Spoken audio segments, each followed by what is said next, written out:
We're getting booched today, bruh. Okay, tell us what happened, first off.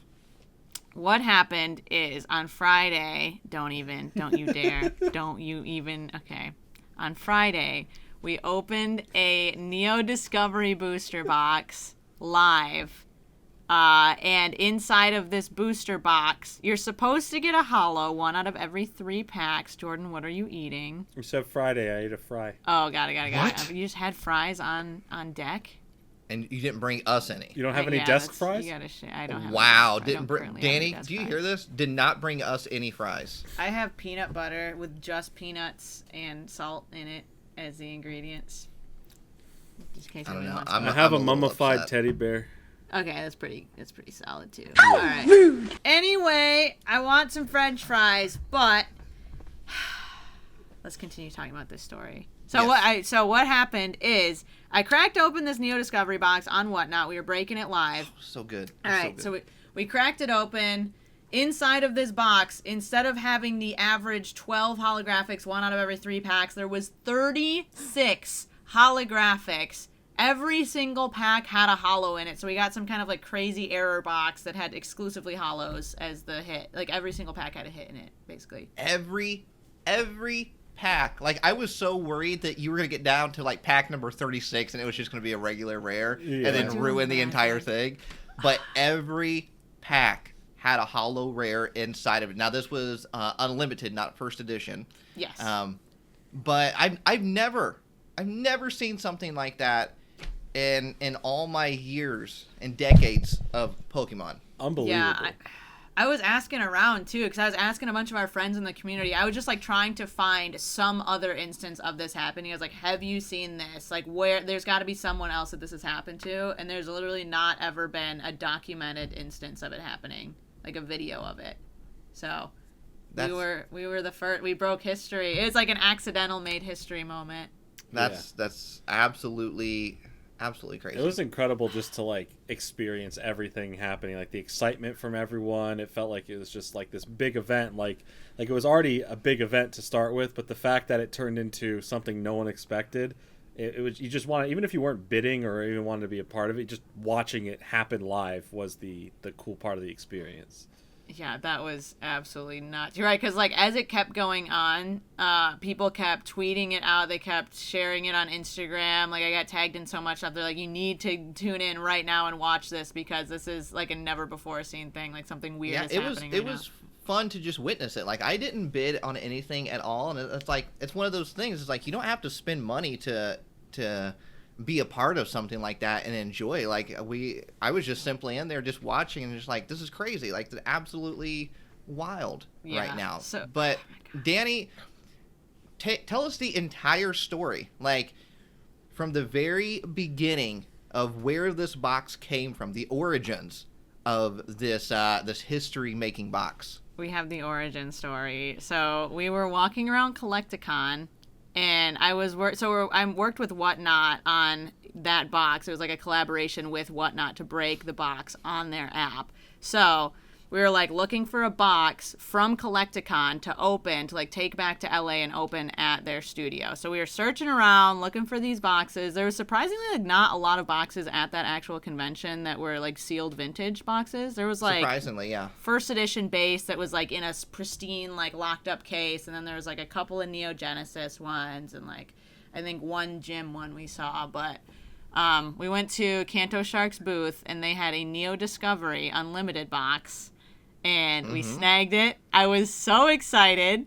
Nate saw me giddy, absolutely losing my mind over this box that I had. I was like carrying it around. I was like, I was there in person. Danny bought it, and I was walking around with you, like you were trying to find us, and I was trying to help you find a box somewhere, and you spotted this one. So yeah, that one in particular had like caught my attention multiple times. Like I had gone around, and then I went around with Radar, and like Radar had pointed out the box, and then Pokeju Michael had also mentioned that box, and I was like, I want that one. But anyway, so yeah, I snagged the box. It actually came from Beehive's Pokemon. And I spoke to him after we cracked it open just because I was like, I need to know where this came from. So he told me where he got it. In 2019, he found a comic shop. Him and one of his friends found a comic shop in Chicago, Illinois, that had this box in it among a few other vintage boxes like Neo Genesis. I think, yeah, he said specifically one first edition Neo Genesis box. But they bought whatever vintage stuff they had in the store.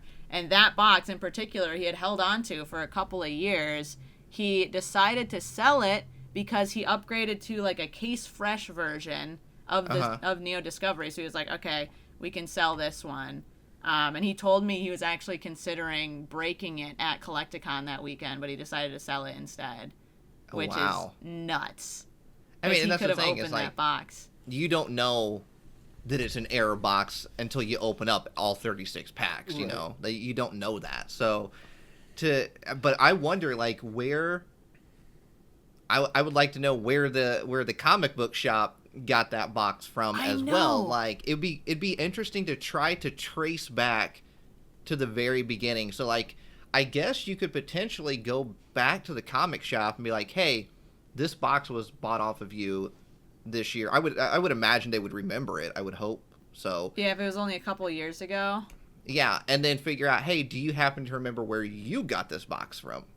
Right. And then start kind of tracing it back from there. Yeah, because I'm working on a video. By the time this podcast goes up, I'm pretty sure the video will be up already. But I actually asked Beehives, like, I was just like asking him a bunch of questions about that, and he said it didn't seem like that the comic shop had any like cases of those. Like they just had specifically like random individual boxes. So they probably got it from somebody else who had the sealed case of them at one point.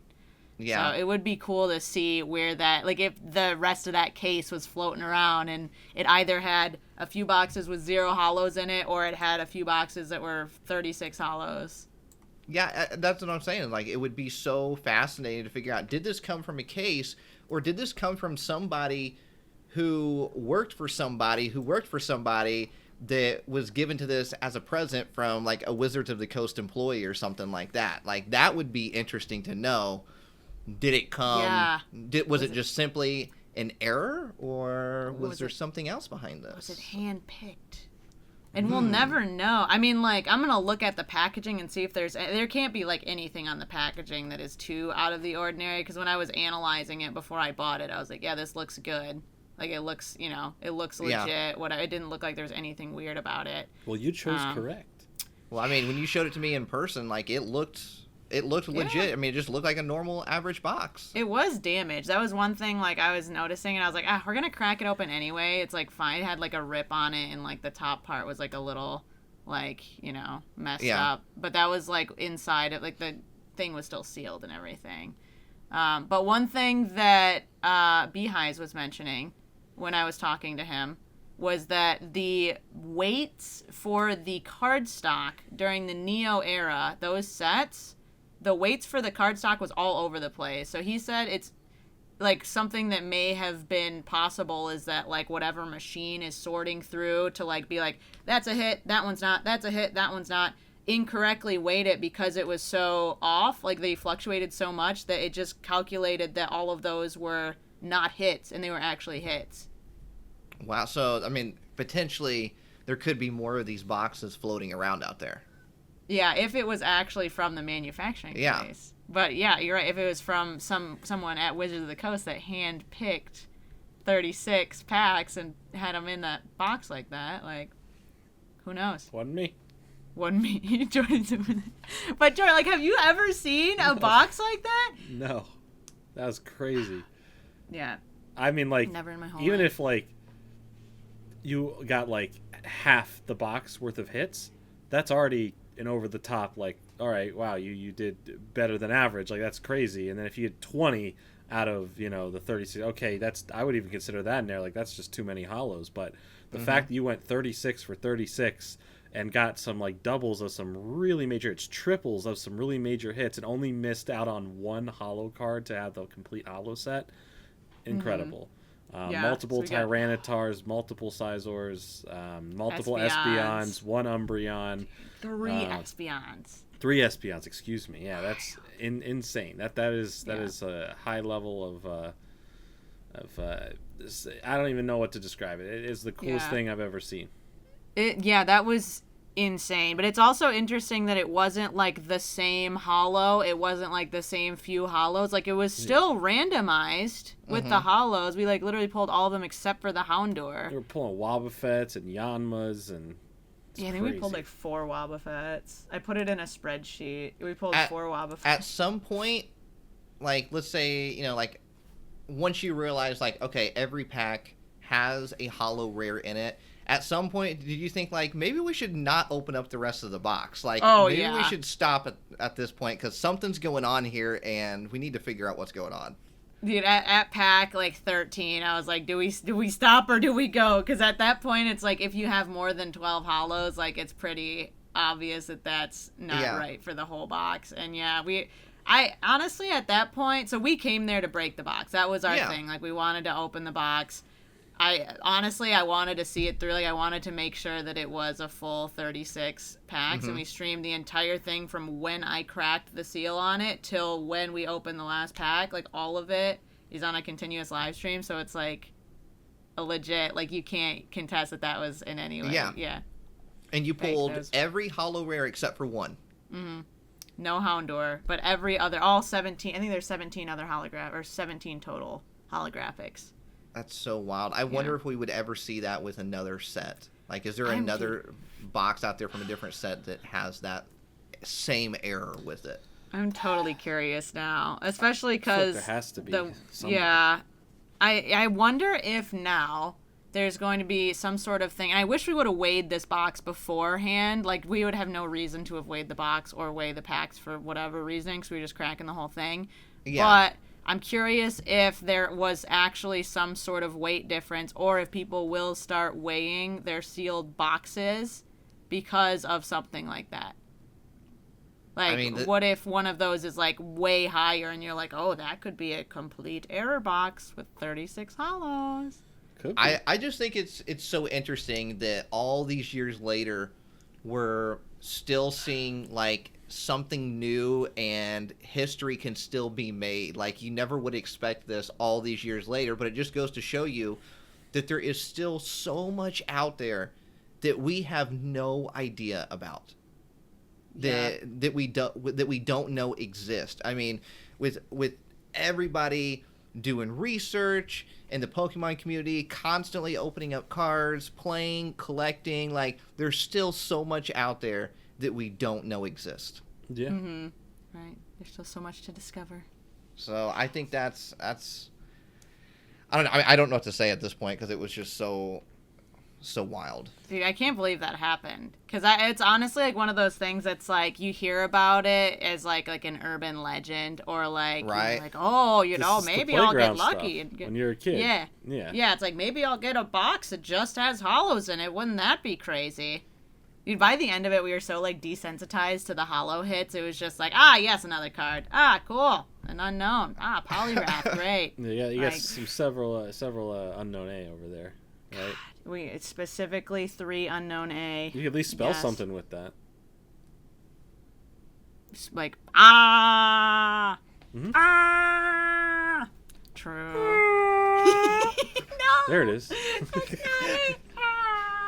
Well, I gotta say, Danny, I'm glad it happened to you. It couldn't have happened to a better person. So I'm glad that you were the one making history. You chose the box. It's all you. You chose the box. You opened the box. So, Danny, like I said, couldn't have happened to a better person. Oh, and I'm glad it happened to you. I was excited to open that box regardless of if it had 36 or 12 holos. I was just excited to open it. So, wow. But out there somewhere lies a box with no holos. Let us know if you got the manufactured error box with 0 holographics. How funny would that be if you did another box break with one and you ended up getting the box with no holo rares in it? You found the exact counterpart. It would only be fitting. Yes. Seriously?